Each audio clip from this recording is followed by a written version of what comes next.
Selamat untuk Mas Andrea Hirata, novel ke-9 nih akhirnya setelah menunggu kurang bertelur lebih juga 4 tahun. Sekarang bertelur juga. Congrats ya Mas ya. Capek-capek saya ditanyain terus akhirnya aduh. Alhamdulillah bisa saya sampaikan bahwa buku saya sudah beredar. Apa sih yang terjadi sih Mas selama 4 tahun ini? Biasanya kalau nggak salah kan bikin bukunya produktif bisa 3 bulan jadi, ya kan sebulan jadi.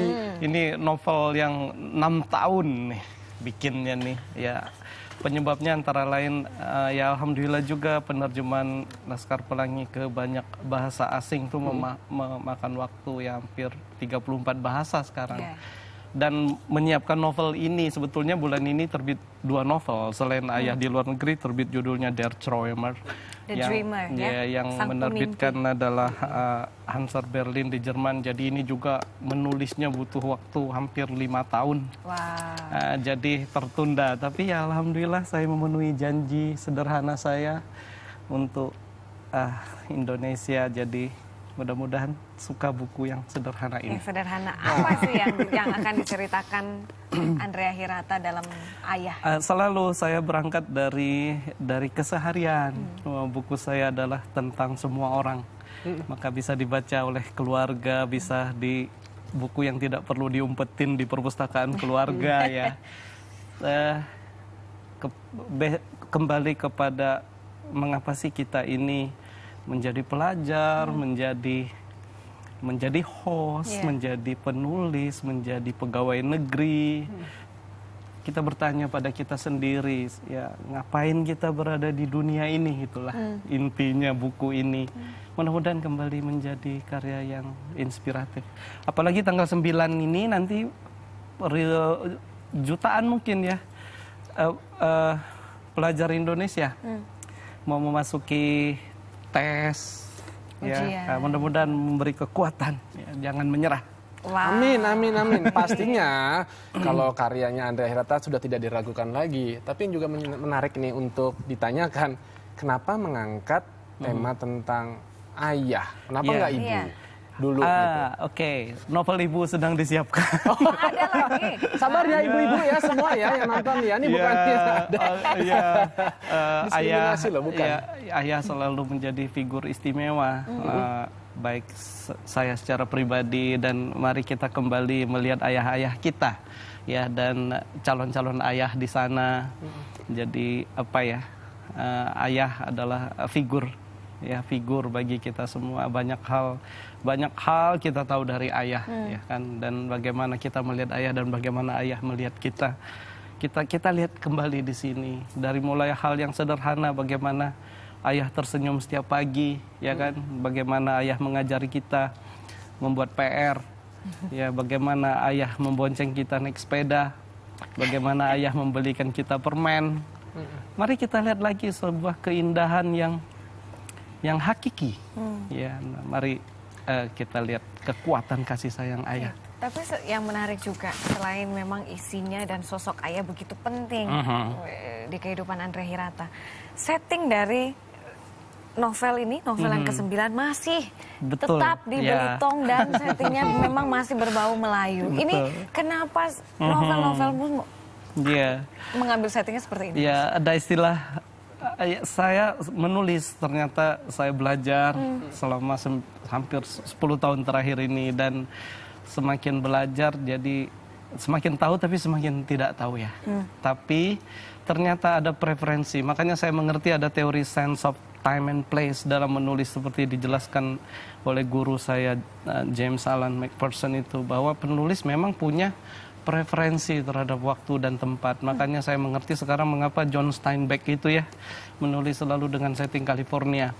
Karena memang saya mencoba menulis dengan setting lain. Di sepanjang perjalanan menulis itu ya I am not into it gitu. Jadi kalau bercerita tentang orang-orang di warung kopi di kampung saya, tentang teman saya, tentang guru saya di kampung saya, saya merasa lebih dapat gitu. Dan tidak ada habisnya, ada saja yang selalu banyak dicerahkan ceritanya. Jadi setelah kepulangan Mas Andrea di awal 2011 setelah mengikuti International Writing Program dari Kedutaan Amerika Serikat ini akhirnya banyak sekali mendapatkan input-input tentang penulisan. Mungkin apa yang bikin Mas Andrea selama ini belum dapatkan sehingga akhirnya setelah pulang di sana dan dapatkan dan akhirnya diaplikasikan ke dalam buku ini di karya terbaru. Jadi antara lain riset, jadi bagaimana kita melakukan cultural research untuk menulis sebuah cultural novel, itu saya dapat sekali mendapatkan manfaat dari pendidikan beasiswa itu. Jadi ternyata tidak seperti saya duga ya. Menulis cerita sederhana dengan cara yang sederhana ternyata sangat sulit. Mungkin lebih sulit dari menulis dengan cerita dari awal kita udah wah ini bakal complicated nih cerita ini, bakal diceritakan dengan cara yang canggih.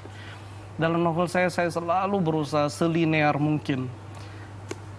Dan itu tidak mudah gitu. Membuat bagaimana cerita itu agar menjadi sederhana dan linear itu tidak ada hubungannya dengan tingkat kesulitan menulisnya. Itu hal berbeda.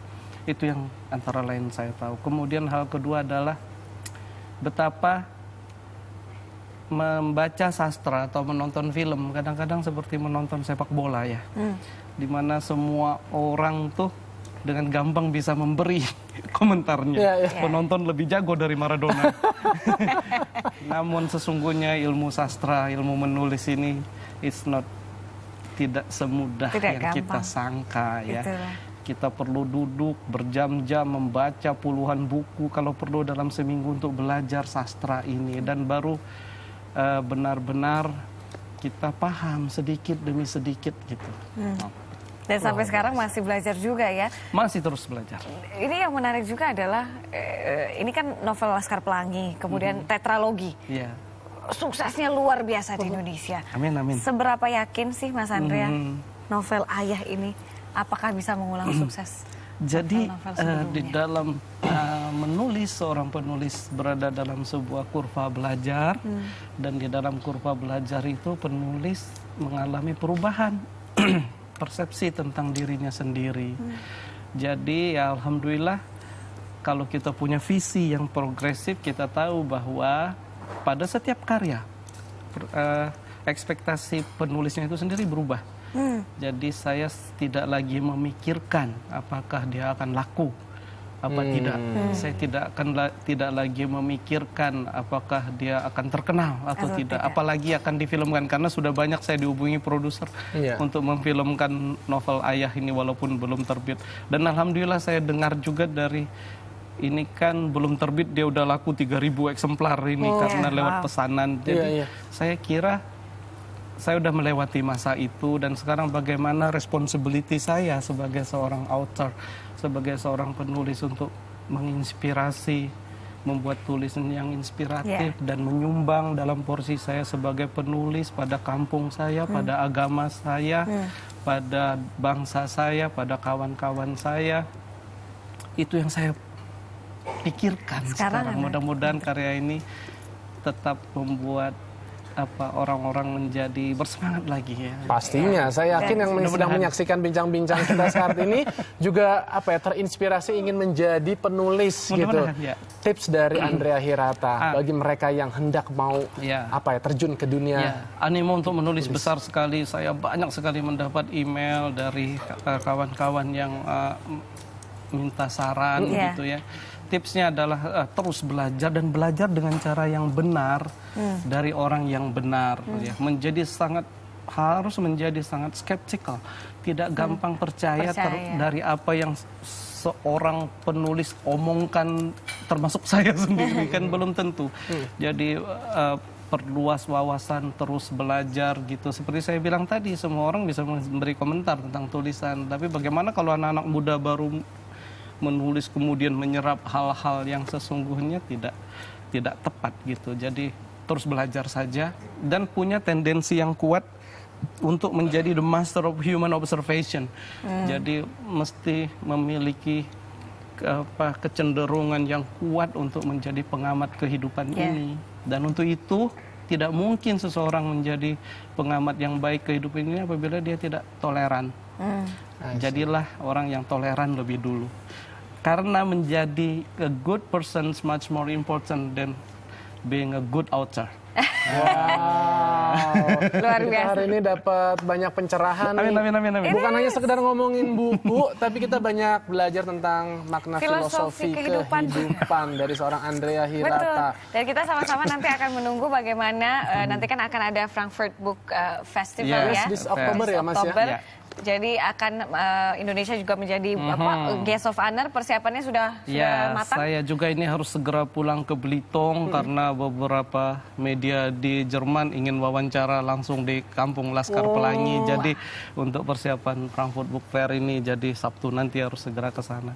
Saya harap sebanyak mungkin penulis atau orang-orang yang terlibat dalam dunia buku di Indonesia berkesempatan untuk mengunjungi Frankfurt Book Fair agar tahu gimana sih peta kita ini di dalam dunia buku internasional ini, agar kita dapat belajar, agar kita dapat introspeksi ya, sejauh mana sih kita ini udah. Ya, jangan-jangan kita ini hanya Luar biasa Selamat sekali. mengharumkan nama Indonesia nanti Amin, di mudah-mudahan. Frankfurt di Jerman ya. Dan Saya juga senang akhirnya karena udah 2 novel, novel kedua ini terbit di Jerman juga. yes, Baik. kita tunggu nih Ya. buku. Mas Andrea, Ya. tadi kita sebelum mulai bincang-bincang kita di awal Indonesia Morning Show, kita juga mengajak para pemirsa kita Ya. untuk bisa berinteraksi dan mereka harus menjawab pertanyaan yang ada di akun Twitter kita di ms_net. Yes. Dan kita sudah memiliki ada 3 orang pemenang yang berhak mendapatkan 3 buku, masing-masing 1. edisi Ini buku perdana terbaru. nih. Iya, Keren karena rilisnya baru akan besok ya.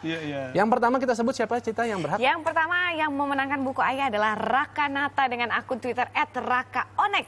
Selanjutnya yang kedua Adalah M. Rahmatullah @Dani_BFFC. dan yang terakhir adalah Unge atau dengan nama Twitternya Unge FLWR. Ini Unge Flower mungkin ya. Yes. Yeah, Flower Generation ya. Selamat membaca, selamat terinspirasi dengan buku dari Andrea Hirata. Iya, selamat juga sekali lagi untuk Mas Andrea Terima kasih Hirata banyak. untuk peluncuran bukunya besok. Semoga juga kembali menorehkan kesuksesan, prestasi dengan novel-novel yang sebelumnya. Betul. Dan Terima kalau kasih bicara banyak. mengenai kesuksesan, Cica ya, dari kita bincang-bincang ini ya, ternyata sukses itu milik semua orang ya. Betul. Tapi milik semua orang yang memiliki visi dan dia konsisten terhadap apa yang sudah dia canangkan. Dan dia harus punya kepekaan, tadi kata Mas Andrea, terhadap apa yang terjadi di sekitar kita. Karena di sekitar kita itu banyak sekali hal-hal yang bisa dijadikan bahan pembelajaran kehidupan. Betul sekali. Tetap buka mata Anda, hati dan juga telinga karena dari situlah Anda bisa mendapatkan inspirasi. Terima kasih Mas Andrea Terima kasih Hirata banyak. sudah bergabung sama kami. Nanti kami punya informasi tentang dunia hiburan. Ada informasi baru apa nih dari dunia hiburan? Jangan kemana-mana, kami akan segera kembali sesaat lagi.